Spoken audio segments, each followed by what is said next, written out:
صباح الورد والفل والياسمين. بصي بقى تفاصيل القلقاس كده واحده واحده، اللي يقولك يتغسل واللي يقولك ما يتغسلش واللي يقولك لا حطي عليه ليمون واللي يقولك لا مش عارف ايه. بصي واحده واحده معايا كده.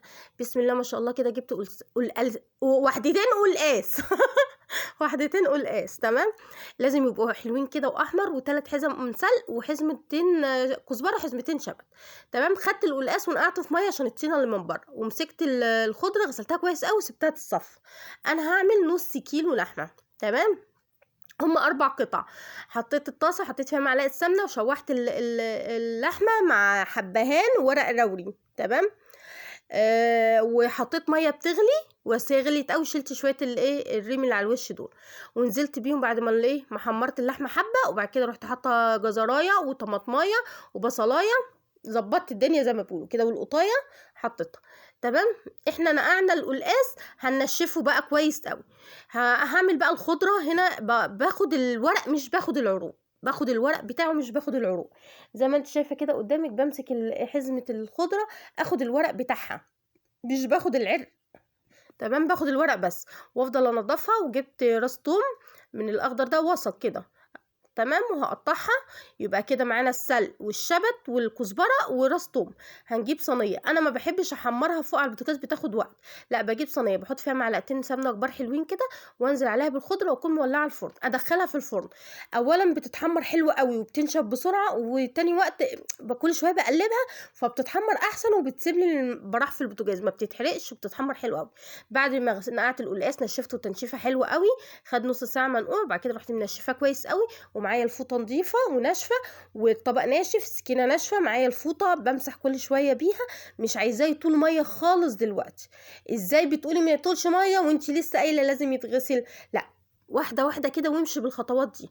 المرحله دي انتي ما بتخليش القلقاس يطول ميه خالص، عشان الماده اللزقه اللي فيه ما تطلعش الا في ايديكي ولا مكان البلانشه، وتزهقك وما تبقاش ايه، مش ظريفه يعني.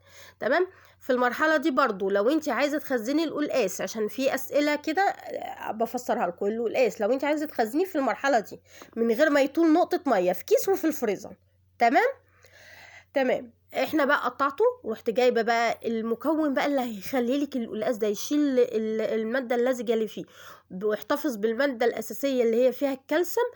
هي الطريقه دي: معلقتين ملح كبار، عصرتين وحدتين ليمون، اعصرهم كويس قوي كده، واحط القشر بتاعهم عليه، وميه سخنه قوي، واروح نازله بيه. مش بتغلي، مش عايزه اخليه عامل زي السفنجه، لا، ميه سخنه قوي.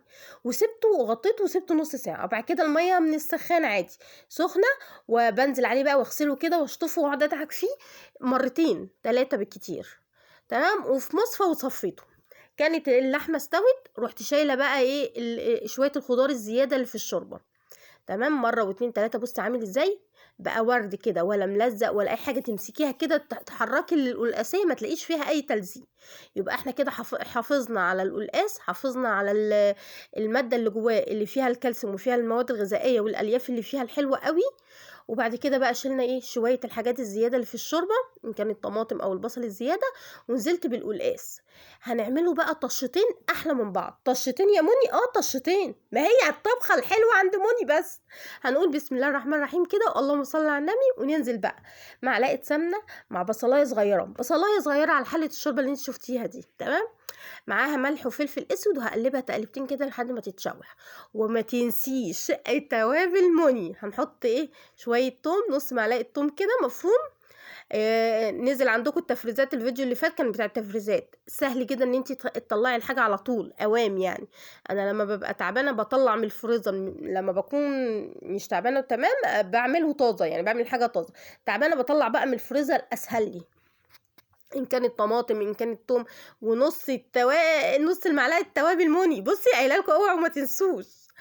تمام. وطماطميه صغيره، يبقى بصله اتحمرت نزلنا بنص معلقه توم، نزلنا بطماطميه مبشوره. تمام. سبتهم بقى يتسبكوا كده مع بعضيهم وريحتهم تطلع، وحطيت لهم نص معلقه كزبره ناشفه. تمام.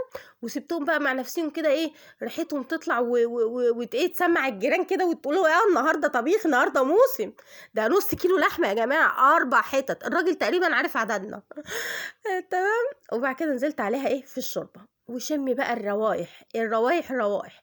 بصي الخضرة اتحمصت وبقت خطيرة. لو حطيتيها في الفرن بتنشف وبتتحمص وبتبقى متخروش كده. حطيتها في الشفشق وحطيت عليها نص كوباية من الشوربة، ورحت خلطها القلقاس. اتأكدت ان هو خلاص استوى وتمام وظبطت الملح. نزلت بقى ايه بالخضرة. تمام، حطيت كبشتين شوربه كمان كده، ورحت منزله كل اللي في الخلاط بقى، الخضره بالثوم بالسمنه بكله كله كله، ونزلت عليه. هسيبه يغلي 10 دقايق. اكون انا عملت بقى شويه رز بشعريه كده متحبشين.